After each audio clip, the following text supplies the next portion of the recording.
Please subscribe my channel and press the bell icon. सुंदरवंश के जंगल में तमाम पक्षी हंसी खुशी रहते थे। वहीं एक टुनटुनी चिड़िया अपनी बेटी और पति के साथ रहती थी। टुनटुनी बहुत ही दयालु और मेहनत करने वाली चिड़िया थी। टुनटुनी का पति जंगल में लकड़ियाँ काटकर बेचता था और इससे इनका गुजारा होता था। टुनटुनी और इसकी सहेलियाँ नदी किनारे कपड़े धो रही थी।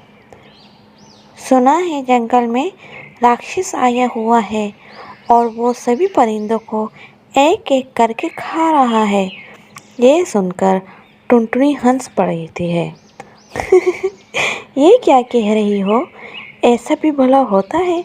ये सब किताबी कहानियाँ हैं और मैं इन बातों को नहीं मानती। शाम होते ही सब अपने घरों को लौट जाती है। टुनटुनी अपने पति को खाना दे रही होती है तो इसका पति कहता है, टुनटुनी, एक अजीब खबर पूरे जंगल में फैल गई है कि एक राक्षस आया हुआ है। आज जब मैं लकड़ियाँ तोड़ रहा था तो वहाँ मुझे एक परिंदे की लाश मिली। फिर वापसी में मुझे तोता ने बताया।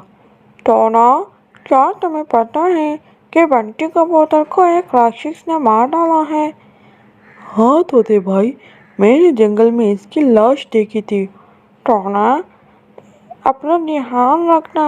तुम जहाँ लकड़ियाँ काटने जाते हो तो राक्षस का ठिकाना भी वही है। ये सुनकर टुनटुनी कहती है कि मैं तो नहीं मानती, पर फिर भी अपना ध्यान रखना। वो दोनों बातें कर ही रहे थे कि इतने में गौरी कौवी रोते हुए आ जाती है। टुनटुनी, मेरे पति को राक्षस ने मार डाला और मेरा घोंसला भी टूट गया।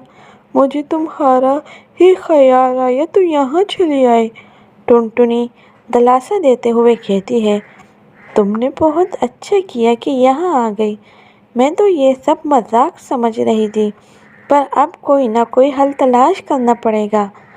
अगले दिन टुनटुनी अपनी सहेली गौरी कौवी से बातें कर रही थी कि तोती बहन आ जाती है और कहती है, दोस्तों, क्या तुम लोगों को पता है कि जंगल में राक्षस ने आज एक और पक्षी को मार डाला है?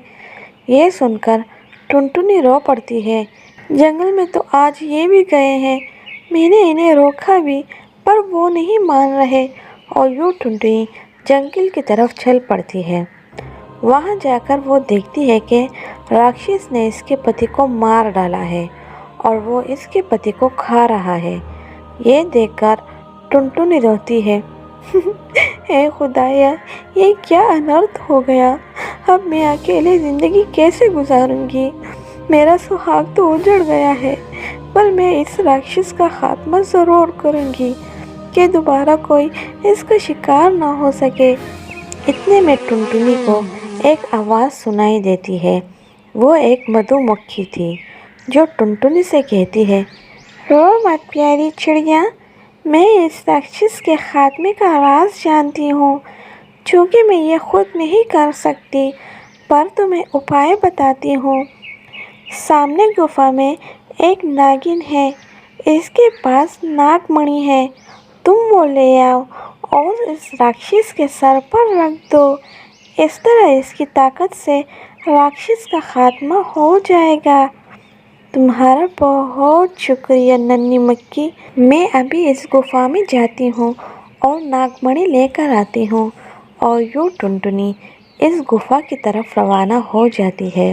वो काफ़ी दूर जाने के बाद इस गुफा तक पहुँच जाती है। ए खुदाया, मेरी रक्षा करना। मैं एक अच्छे काम के लिए जा रही हूँ, मेरा साथ देना।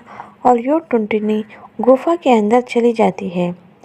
टुनटुनी को देखकर नागिन गुस्सा हो जाती है, पर टुनटुनी रोते रोते इसे सारा किस्सा सुना देती है और नागिन शांत हो जाती है। अगर ऐसी बात है तो तुम ये नागमणि ले जाओ और इस राक्षस से सर पर रख देना। इस तरह इसका खात्मा हो जाएगा। टुनटुनी नागिन का शुक्रिया अदा करके नागमणि ले जाती है।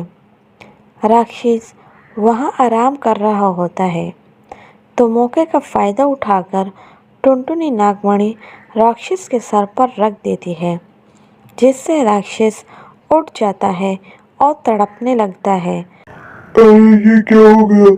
मुझे बचाओ, बचाओ, कोई तो बचाओ। और यूं देखते देखते राक्षस गायब हो जाता है और जंगल राक्षस के चुंगल से आज़ाद हो जाता है और जंगल में सभी पक्षी दोबारा हंसी खुशी ज़िंदगी गुजारते हैं। अगर वीडियो अच्छी लगी हो तो लाइक कीजिए और कमेंट करके हमें ज़रूर बताइए।